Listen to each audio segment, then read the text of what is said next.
Grunch of Giants, Chapter 5, Paper into Gold Alchemists. This is a 21-page chapter spanning from pages 55 to 76. Paper into Gold Alchemists. In the previous chapter, it discussed how JP Morgan was able to create ways to raise capital for his ventures. This chapter discusses other paper assets that are invented out of thin air that produce real things. Ford versus Morgan. Fuller praises Henry Ford Sr. and said Ford battled JP Morgan as to make sense or make money, and praised Ford for creating Living Re. Ford's son and grandson liked making money and not making sense. Stacking the cards against humanity. The Grunch alters the scoring values in the game, shifted earning a living to either winning a living or tricking a living. They alter the scoring values by increasing the prices in order to ensure that the industrial game will always be won by the richest. Unilateral price advancing, aka inflation. Nice title for that, unilateral price advancing. Now they call it quantitative easing. The story Fuller uses to explain altering the scoring values, he has a story of the fat rich kid that has all the baseball equipment on the block, and you get to come and you get to play in his baseball field, but as soon as someone else starts winning, he changes the rules to, for every 1 point you score, he gets 5 points. And if you don't like it, the Fatty McGee will just pack up his stuff and go home and game over.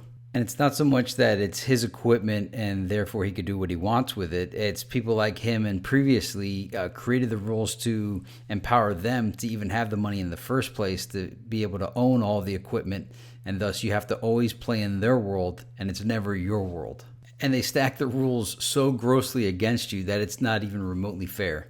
It's another story of a football story. So you're down 3 touchdowns and the next touchdown's worth 30 points. So this was like let's say it's a local game and then all the rich guys get together and they decide to bribe the ref to change the rules in the middle of the game. So the home team, their team is down 3 touchdowns, so that's 21 points. But then they change it in the middle of the game to the next touchdown's worth 30 points. And they score, and then they win in the very end.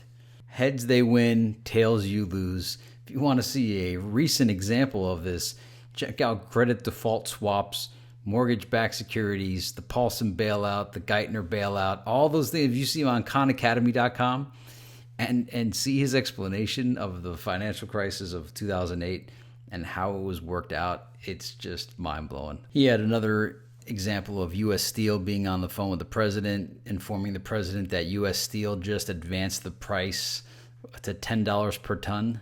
The president says, "You can't." And the U.S. Steel guy says, "I just did." They propagandize you to accept inflation. They bring about inflation and then convince you it's reasonable. They use the media to convince you the price increase has been brought about by aggravating cost increases within their particular industry. Foreign competition, evolutionary events beyond the price increasing management's control. The Grunch companies all do the price increases one by one to avoid collusion or monopoly accusations. Fed rate increases acting as an inflation retardant is only rationalization and camouflage for escalating bank usury rates. They make it seem like inflation is just a natural cause of reality, that it just happens, that there's no way to stop it. Just in case you don't know what inflation is, it's how the prices always rise. It's the same story of your grandfather saying, when I was a kid, a gallon of gas was only 5 cents, and now it's $3 per gallon. That's inflation. And it's inflation because it's the same gallon of gas. Nothing has changed to that gallon of gas. It's still 1 gallon of gas. Yet the price went from 5 cents to $3. How does that happen? Your purchasing power declines. Hey, it's the financial industry game. Preferred stock, common stock, bonds, securities. Oh, they're anything but secure. Real estate, realty, reality, royal estate, incorporation privileges, capital expenditures, life insurance. How do they get to come up with this stuff and have it be so? Other game rules, zoning laws, price manipulation, inflation, increasing one's personal advantage and decreasing one's, increasing rents, increasing a price of a cup of coffee, increasing the price of a second-rate cigar, In Fuller's lifetime, a cup of coffee went from 5 cents to 50 cents. Imagine if Fuller lived long enough to see Starbucks. Life insurance. Fuller bought life insurance in 1917 that would mature to $50,000 in the future and was sold that it would be enough for his wife to live comfortably the rest of her life and that the bank would continually compound the interest. They failed to account for the ever-increasing prices for goods and services sold by the companies who are able to ever decrease the price to service or manufacture. They continually increase the price they charge you, and yet their price to manufacture or service decreases. He sold his life insurance for $22,000. His annual cost of operation has reached $300,000 in the year 1983, and because he is not a business or corporation, he is in the 50% tax bracket, and this prevents him from saving any of his income. He also feels he is producing more with his income than the government produces with his 50% extracted wealth. How about Fuller sounding like a libertarian or a Republican there, whining about the high corrupt taxes and the overspending by the government? Life insurance continued. In 1970, there were 355 million life insurance policyholders, which means there are more policies than citizens, and that means many citizens hold several policies. In 1970, the assets of the 1,790 U.S. life insurance companies totaled $208 billion. In 1952, when the GOP passed laws allowing a bunch of financial institutions to invest in more than municipal bonds, it didn't free the U.S. government or states, etc., to invest Social Security or any other government instrument, and thus gains are eaten by inflation. If Social Security had been allowed to invest in the Fortune 100, then Social Security could have been extended to all people. If the tax deductions for Social Security had been invested in leading common stocks, the majority of U.S. senior citizens would now be multimillionaires. So imagine if Social Security could grow at the rate of the stock market. Inflation is deflation. The TV calls it inflation, but it's a deflation of your purchasing power. Inflation does not increase the true values nor produce more or better goods. You're paying more for the same thing you used to buy at a lower price. Industries produce the same exact stuff, yet their price has increased tenfold. The quality of material used in goods has declined, while their prices increased. Crazy. You're paying more money now for a product that is now made with lesser quality materials. The cost to produce has decreased, the price increased. Things are no better and often worse and cost more. Inflation is legally robbing you. They say that inflation is the hidden tax. It destroys all savings. Medicine. The medical field was created out of World War I of rehabilitating soldiers instead of replacing and retraining new ones. Medicine increased the chance of children surviving the first 4 years and cured diseases. Fake body parts prove that life is not the physical equipment that it employs. Medicine has made life better. The average height of Americans increased 4 inches between World War I and World War II.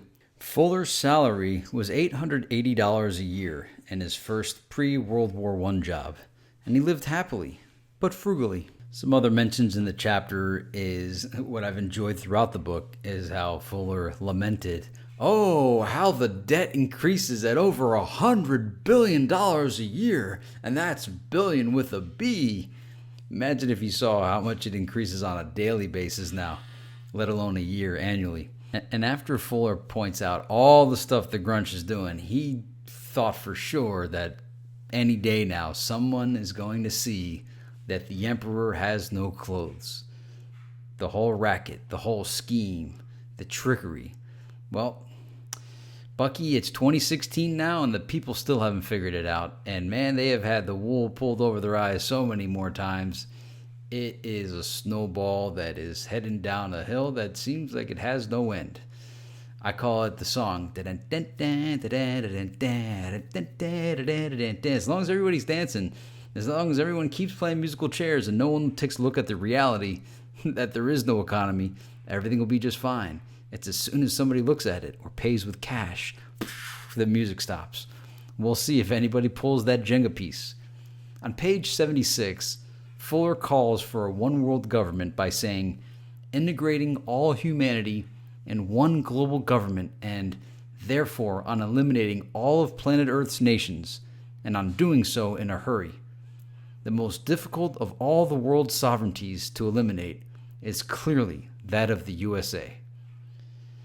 So I think Fuller, I don't know how he didn't get it, that if the Grunch is controlling all this stuff, and at least we have countries, if we unite into one world government, that just makes it really easy to control all the slaves being us. I don't know if the one world government's the answer. Then essentially all that happens is every region of the earth becomes part of a gigantic supply chain to feed the Grunch. It sounds nice. One world government, all of us united under one nation, no more countries like John Lennon said, and no more religions, but it just consolidates, centralizes power into, there already is all centralized into one hand, but it makes it even more obvious what it is.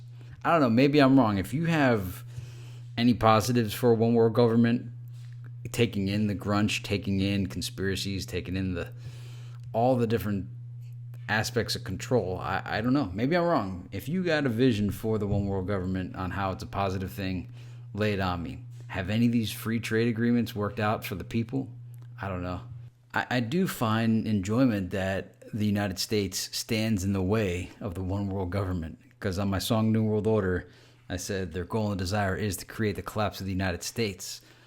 And so the USA is preventing everybody, huh? Well, I don't know, man. They sure are trying to take us down. And what has that brought? Has it made things better? If it has, hey, great. I don't know. I don't know if it has or not. I don't think things would have been any better if the USSR had won the Cold War. So this was a big chapter, and I kind of just broadly brushed over it. I tried to keep it under 5 minutes, and we're at 12 minutes, so I failed again. But you should read these chapters. You should get this book and read it. Consider these videos as like guides to guide you along the way. These shouldn't be the exclusive means of reading Grunch of Giants, my notes.